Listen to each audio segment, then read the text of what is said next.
বাংলাদেশের রাজনৈতিক অঙ্গনে আজ আবারও উত্তেজনা।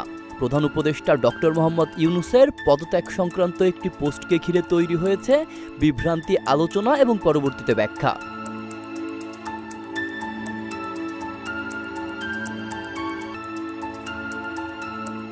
ডাক, টেলিযোগাযোগ ও তথ্য প্রযুক্তি মন্ত্রণালয়ের দায়িত্বপ্রাপ্ত প্রধান উপদেষ্টার বিশেষ সহকারী, প্রকৌশলী ও প্রযুক্তিবিদ ফয়েজ আহমদ তৈয়ব আজ শুক্রবার দুপুরে তার ভেরিফাইড ফেসবুক প্রোফাইলে একটি পোস্ট দেন।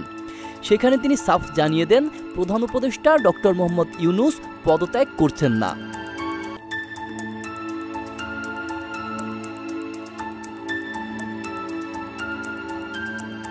পোস্টে তিনি লেখেন, ডক্টর ইউনূসের ক্ষমতার প্রয়োজন নেই, কিন্তু একটি শান্তিপূর্ণ গণতান্ত্রিক ট্রানজিশনের জন্য তাকে এখনই দরকার।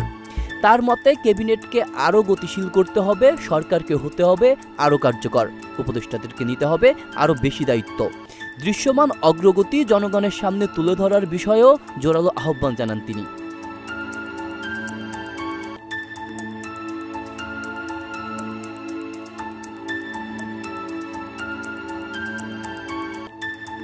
তিনি আরও বলেন, গণঅভ্যুত্থান পরবর্তী সময়ে ডক্টর ইউনূসের নেতৃত্বে জনগণের সম্মতিতে ক্ষমতা গ্রহণ হয়েছে এবং তিনি ইতোমধ্যে সফলতা দেখিয়েছেন।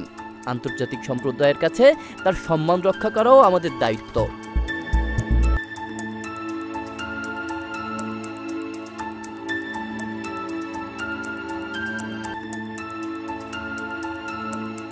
তবে এই বার্তায় একটি নতুন মোড় আসে বিকেল 4টার আগ মুহূর্তে। ফয়েজ তৈয়ব এই আলোচিত পোস্টটি সরিয়ে নেন এবং নতুন একটি পোস্ট লেখেন। ডিসক্লেইমার: মাননীয় প্রধান উপদেষ্টা স্যারের বিষয়ে দেওয়া স্ট্যাটাসটি আমার ব্যক্তিগত মতামত, এটাকে নিউজ না করার অনুরোধ জানানো হচ্ছে।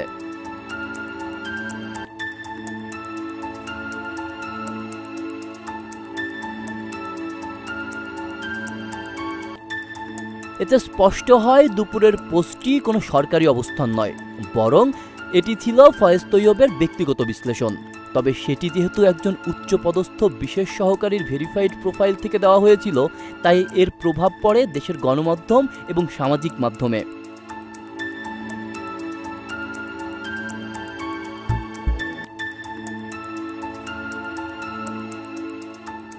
দুপুরের পোস্টে আরও একটি বিষয় গুরুত্বপূর্ণ, দেশে নির্বাচন আয়োজনের প্রস্তুতি সম্পর্কে।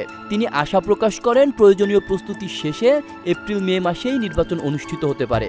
পাশাপাশি জুলাই সনদ বাস্তবায়ন এবং আগামী জুলাই-আগস্টে গণঅভ্যুত্থানের 1 বছর পূর্তি জাতীয়ভাবে উদযাপন করার কথাও উল্লেখ করেন তিনি।